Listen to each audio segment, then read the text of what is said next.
ನಾನು ಯಾವುದೇ ಸಂದರ್ಭದಲ್ಲಿ ಜನಪ್ರತಿನಿಧಿಯಾಗಿ ಕೆಲಸ ಮಾಡಬೇಕಾದ್ರೆ ಒಂದು ಸಮಾಜವನ್ನು ಓಲೈಸ್ಕೊಳ್ಬೇಕು ಅಂತಕ್ಕಂಥ ದೃಷ್ಟಿಯಿಂದ ರಾಜಕಾರಣ ನಾನು ಮಾಡಿಲ್ಲ.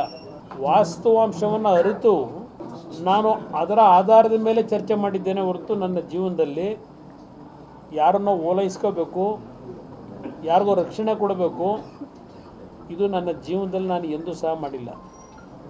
ಭಾಳ ಸ್ಪಷ್ಟವಾಗಿ ಕಾಂಗ್ರೆಸ್ ನಾಯಕರಿಗೆ ಹೇಳ್ತೀನಿ. ಕುಮಾರಸ್ವಾಮಿಯವರು ಜನಪ್ರತಿನಿಧಿಗಳು ಇದರಲ್ಲಿ ರಾಜಕೀಯ ಬೆರೆಸಬಾರದು ಇದನ್ನು ಹೇಳಿದ್ದೀರಿ. ನಾನು ಇದಕ್ಕೆ ಸ್ವಾಗತ ಕೋರ್ತೀನಿ ನಿಮಗೆ ನನಗೆ ಹೇಳಿರೋದಕ್ಕೆ. ಆದರೆ ನೀವುಗಳೇನು ಮಾಡ್ತಾ ಇದ್ದೀರಿ? ನಿಮ್ಮ ನಡವಳಿಕೆಗಳೇನಿದೆ ಇವತ್ತು? ಯಾವ ಹಳೆ ಕರ್ನಾಟಕ, ಅದು ಮೈಸೂರು ಇರಲಿ, ಹಾಸನ ಇರಲಿ, ಮಂಡ್ಯ ಇರಲಿ, ತುಮಕೂರು ಇರಲಿ, ಬೆಂಗಳೂರು ಗ್ರಾಮಾಂತರ ಇರಲಿ, ರಾಮನಗರ ಇರಲಿ, ಕೋಲಾರ ಇರಲಿ, ಚಿಕ್ಕಬಳ್ಳಾಪುರ ಇರಲಿ,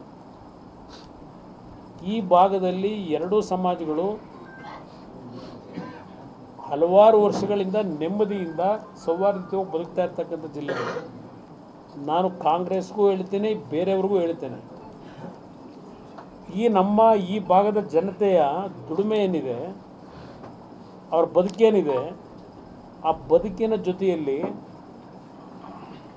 ನಿಮ್ಮ ರಾಜಕೀಯದ ಒಂದು ಸಂಘಟನೆಗೋಸ್ಕರವಾಗಿ ಆ ಬದುಕನ್ನು ಚಿತ್ರಗೊಳಿಸಬೇಡಿ ಅಂತಕ್ಕಂಥದ್ದನ್ನು ಹೇಳಲಿಕ್ಕೆ ಬಯಸ್ತೀನಿ. ನಿನ್ನೆ ದಿನ ಕೆಲವು ಎರಡು ಸಮಾಜದ ಹೆಣ್ಣುಮಕ್ಕಳು ಮಾಧ್ಯಮದ ಸ್ನೇಹಿತರ ಮುಂದೆ ಅವ್ರ ನೋವನ್ನು ಹೇಳ್ಕೊತಾ ಇದ್ರು, ನಾವೆಲ್ಲ ಒಟ್ಟಾಗಿ ಇದ್ದಂಥವ್ರು ಅಂತ ಹೇಳಿ, ಚೆನ್ನಾಗಿ ಬದುಕ್ತಾ ಇದ್ವು, ಇವತ್ತು ಈ ಥರ ಒಂದು ಘಟನೆ ನಡೆದೋಯ್ತು ಅಂತ.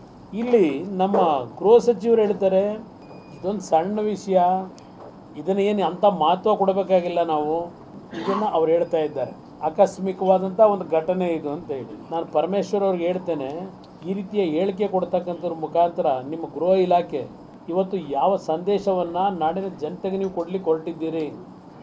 ನಿಮ್ಮ ಪೊಲೀಸ್ ಕಂಪ್ಲೇಂಟ್ ನಿಮ್ಮ ಅಧಿಕಾರಿ ಕೊಟ್ಕೊಂಡವನಲ್ಲ ಯಾರೋ, ಇದನ್ನು ನೋಡಿ ನೀವಿಲ್ಲಿ ಪರ್ಮಿಷನ್ನು ಕೊಟ್ಟವ್ರು ನೀವೇ.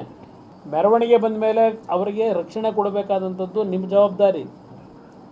ಇದು ಆಕಸ್ಮಿಕ ಅಂತಕ್ಕಂಥದ್ದನ್ನು ಹೇಳ್ತಾ ಇದ್ದೀರಿ. ಇಲ್ಲಿ ಯಾವೊಂದು ಮತ್ತೊಂದು ಸಮಾಜದ ಪ್ರಾರ್ಥನಾ ಮಂದಿರದ ಮುಂದೆ ಬಂದಾಗ ಆಯಿತು, ನಮ್ಮ ಗಣೇಶನ ಉತ್ಸವ ಮಾಡ್ಕೊಂಬಂದಂಥವರು ಅವ್ರ ಸ್ಲೋಗನ್ ಕೂಗಿದ್ದು ಒಂದು ಭಾಗ, ಮತ್ತೊಂದು ಭಾಗದಲ್ಲಿ ಇನ್ನೊಂದು ಸಮಾಜ ಅವರ ದೇವರನ್ನ ಘೋಷಣೆ ಮಾಡಿರ್ತಕ್ಕಂಥದ್ದು ಮತ್ತೊಂದು ಭಾಗ.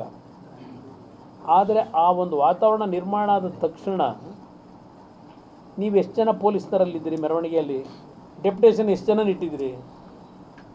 ನಿಮ್ಮ ಪೊಲೀಸ್ ಸರ್ಕಲ್ ಇನ್ಸ್ಪೆಕ್ಟರ್ ಎಲ್ಲಿದ್ದ? DYSP ಎಲ್ಲಿದ್ದ?